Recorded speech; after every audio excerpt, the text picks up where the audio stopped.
No vídeo de hoje eu quero falar sobre como você faz para memorizar aquelas decorebas para sua prova. E quando eu falo memorizar, é sempre melhor tentar entender o motivo, tentar entender o racional. Mas nem sempre isso é possível. Existem classificações, epônimos, doses de medicamento que às vezes a gente não consegue encontrar um sentido olhando assim pela primeira vez para aquilo ali. Só que nesse vídeo você vai entender algumas técnicas que vão facilitar em muito a sua memorização de coisas difíceis, principalmente para as provas. Eu tenho uma dificuldade enorme de memorizar nomes, de memorizar epônimos, classificações. E algumas das técnicas que eu vou te mostrar aqui são técnicas que me fizeram superar essa dificuldade. Roda a vinheta!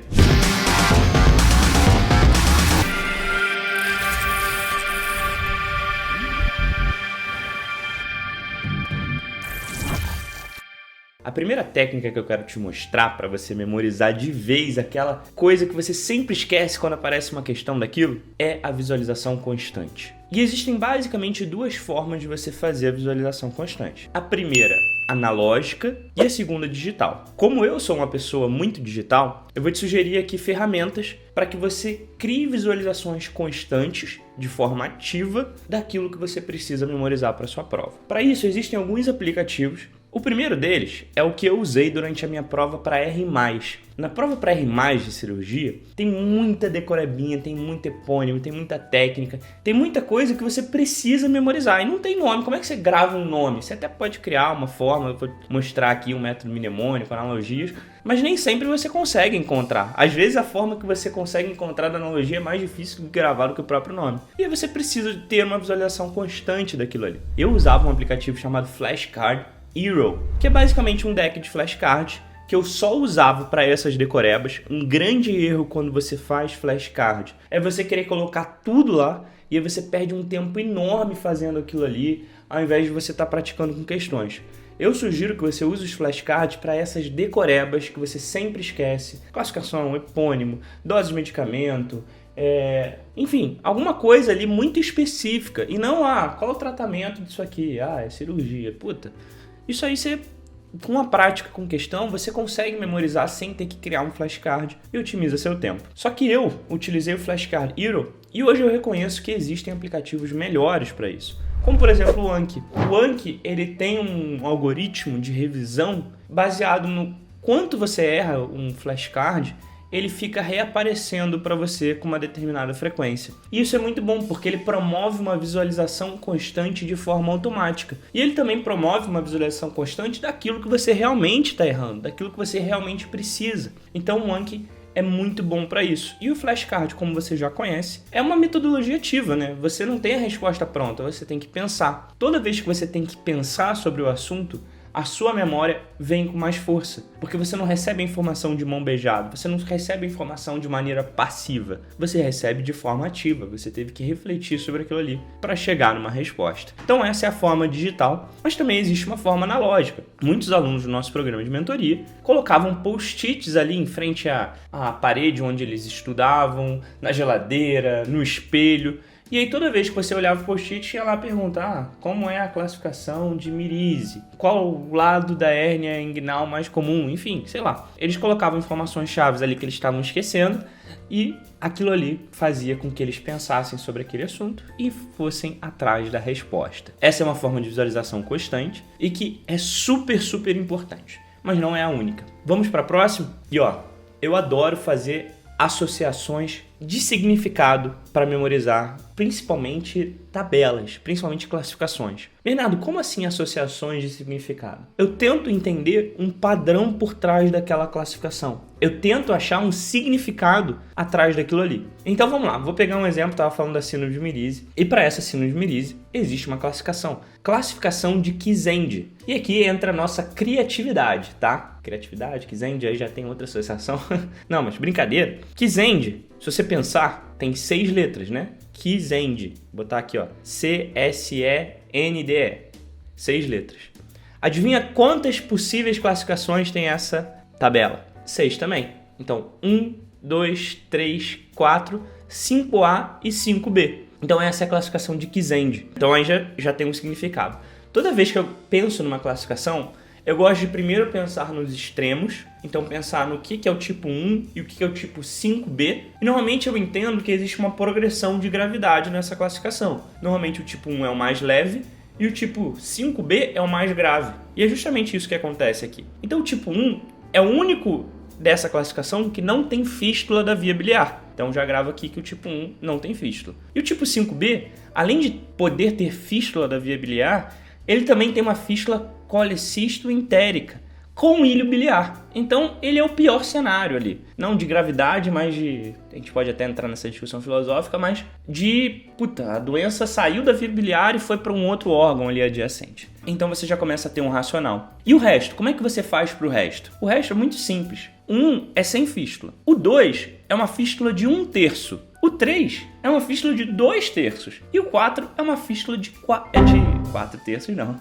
De 3/3. Ou seja, uma fístula completa da circunferência da via biliar. Então aqui você já começa a entender que existe um padrão, que existe um racional. Por mais que ele não estivesse tão expresso no início, quando você vai construindo o seu raciocínio dessa forma, fica muito mais fácil você decorar. Porque existe um sentido. Você lembra o tipo 1, lembra o extremo, e entre eles você tem essa regrinha para progressão. Então fica muito mais fácil você memorizar essa tabela a partir do momento que você entende esses conceitos. E esses conceitos podem valer para outras tabelas, outras classificações, outras regras que você está tentando memorizar aí para suas provas. Vamos para a próxima? A próxima eu adoro também, chama método mnemônico. E aqui você pode utilizar acrônimos, você pode usar a primeira letra da palavra para tentar trazer um significado. Então lembra, Kizen de criativo. Você pode brincar aqui. O negócio é você ter justamente criatividade. Então, por exemplo, classificação de Child Pug. Essa é clássica, tá? Um monte de gente usa, um monte de cursinho usa. E eu até hoje lembro disso aqui, pra você ver como é que é forte essa questão de associação. Então, classificação de Child Pug. Eu gosto sempre de lembrar quantas opções existem dentro do que eu tô tentando memorizar. Quantas possibilidades eu tenho. Porque aí eu fecho o meu cerco, né? Então, Child Pug tem 5 critérios que você usa para avaliar a gravidade ali da doença hepática crônica. Então, Child Pug tem 5 critérios ali que você utiliza para avaliar a gravidade. E para você lembrar quais são esses 5 critérios, porque eles não têm uma lógica em si, não tem um porquê que é um e porquê não é outro, a gente lembra da palavra beata. Beata ali, da igreja e tudo mais. E aí, beata é um acrônimo em que cada letra significa um critério. Então, B de bilirrubina, o E de encefalopatia, o A de ascite, o T de tempo de coagulação ou INR e o último A de albumina. Então, só com essa regrinha, você já lembrou fácil ali os 5 critérios. Eu nem tive que ler, nem tive que memorizar, porque isso ficou na minha cabeça. E de verdade, se eu não tivesse essa regrinha para memorizar, depois de um certo tempo de eu estudar, eu com certeza ia esquecer quais são os 5. Mas será que é encefalopatia? Será que tem TGO na jogada? E não, aqui eu já memorizei seguindo essa regrinha da beata. Método mnemônico ajuda muito, tá, gente? Essa talvez seja a mais difícil de você aplicar, essa quarta técnica, mas ela tem importância, principalmente naqueles casos refratários, tá? Você vai usar essa técnica com muito critério, porque não é uma coisa simples de ser feita. Essa quarta técnica é a percepção sinestésica ou emocional. Olha, para te explicar o porquê dessa técnica, eu quero fazer um exercício com você. Não sei se você já tinha idade para isso, mas se você tem aí acima de 25 anos, provavelmente você lembra do 11 de setembro, que aconteceu lá o ataque das Torres Gêmeas. E pra mim, que era muito novo ainda, em 2001, né? 2001? Eu tinha 8 anos. Foi 2001, né, gente? Olha como é que a memória não é boa. Eu tinha 8 anos, eu não lembro de várias coisas que aconteceram naquele ano, mas esse evento, ele me marcou. Eu lembro exatamente onde eu estava quando eu vi aquela cena do avião colidindo ali com as Torres Gêmeas. Eu tava no quarto dos meus pais. Meus pais estavam em choque. Minha mãe chorava. Eu não tava entendendo o que estava acontecendo. E por que eu lembro disso tão bem? Por que eu tenho essa memória tão clara na minha cabeça, mesmo depois de 20 anos? Porque, cara, aquilo ali foi um evento chocante. Aquilo ali teve uma carga emocional muito forte. E quando você associa emoção à memória, ela vem empacotada com muito mais força. Então, uma forma do seu estudo ter mais peso na sua memória é você associar percepções sinestésicas, então sentidos que eu digo não sentidos de significado, sentidos de tato, audição, visão, tudo isso, e também carga emocional aquilo ali. Então, por exemplo, por que quando você dá uma aula, você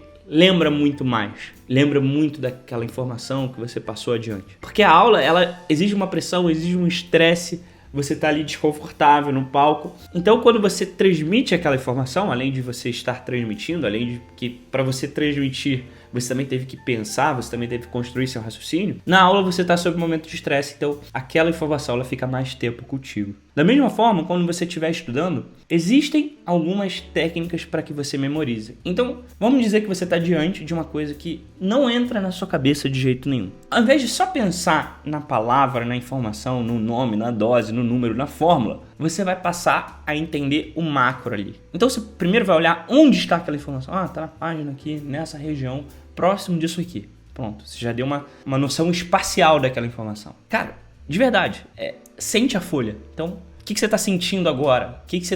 Qual a textura dessa informação? Ou a tela, do teclado? Se possível, escreva isso do lado. Porque, por mais que eu seja contra o ato de você escrever, porque, enfim, você demora muito tempo, você perde muito tempo no seu estudo, no seu resumo, para coisas específicas vale a pena você escrever, porque quando você escreve você tem um tato associado, você tem esse ganho sinestésico que o digitado não tem. Então tenta trazer um pouco de sentido, um pouco de emoção. Se você for dar uma aula daquele assunto, com certeza aquilo vai te ajudar. E para aquela informação específica, utilize o poder dos sentidos. Cara, então para ouvir o que você está ouvindo enquanto você estava estudando. Pô, tá silêncio em casa, ou é uma música, é um lo-fi beats. Tenta associar todos os sentidos possíveis. Se é um café que você está tomando junto, sente o gosto do café e associa o gosto do café àquela informação. Eu sei que parece muito louco isso, mas a nossa cabeça não é um 100% racional. Às vezes a gente precisa empacotar alguns sentidos, a gente precisa empacotar outras coisas para a memória ter mais força. Experimenta isso, que eu tenho certeza que você vai conseguir memorizar. E se você curtir, me conta aqui depois nos comentários se funcionou. Por último, a dica mais simples, mas também a que vocês mais insistem em ignorar. Gente, eu não sei se vocês sabem disso, mas para haver memorização, o nosso cérebro precisa descansar. Muito da consolidação do que a gente aprende, da nossa memória, acontece durante o sono. Então adivinha, se você não dorme bem, você está dando um tiro no seu pé. Você está pegando todo aquele seu esforço de estudo ali, de hora bunda cadeira, e jogando parte desse esforço fora. Porque você não dá o tempo do seu cérebro descansar e processar aquela informação. Já viu aquela palavra? Dormir com a informação, dormir com a ideia? É justamente por isso. Porque você precisa do sono para consolidar toda a sua memória. Então, Bernardo, mas eu já virei noite para estudar para uma prova e fui muito bem. Eu sei que isso acontece, porque aqui você está usando a memória de curta duração. Só que no processo que você está pensando numa prova, principalmente de residência, que você tem que usar a memória de longa duração, não funciona essa técnica, porque todo dia você tenta nadar lá. Nada. E aí quando você não dorme, é como se você pegasse uma correnteza e te jogasse para mais longe ainda. Então não faz sentido. Eu vou até colocar aqui que eu fui fazer uma pesquisa, peguei um artigo recente, de 2020, que é uma revisão da literatura. Vou ler aqui para você. A conclusão, que most of these studies claim that sleep is deeply connected to memory process in both humans and animals. O inglês aqui tá voando, né? But the second time I have control the match. Brincadeira. Mas basicamente o que ele fala é o seguinte, o sono está profundamente conectado com o processo de memorização, tanto em homens como animais. E essa é a mensagem que você tem que ter. Tem que separar momento para descansar. Não é aquela 1 hora a mais ali da madrugada que vai te fazer memorizar mais coisa. Talvez ela até atrapalhe a memorizar tudo aquilo que você tentou aprender durante o dia. Espero que esse vídeo tenha sido útil para você. Depois me conta aqui nos comentários qual técnica fez mais sentido e a gente segue aquele combinado. Se em algum momento desse vídeo eu te ajudei, se você curtiu, deixa o seu like, não deixa de se inscrever no canal e até o próximo vídeo. Tamo junto!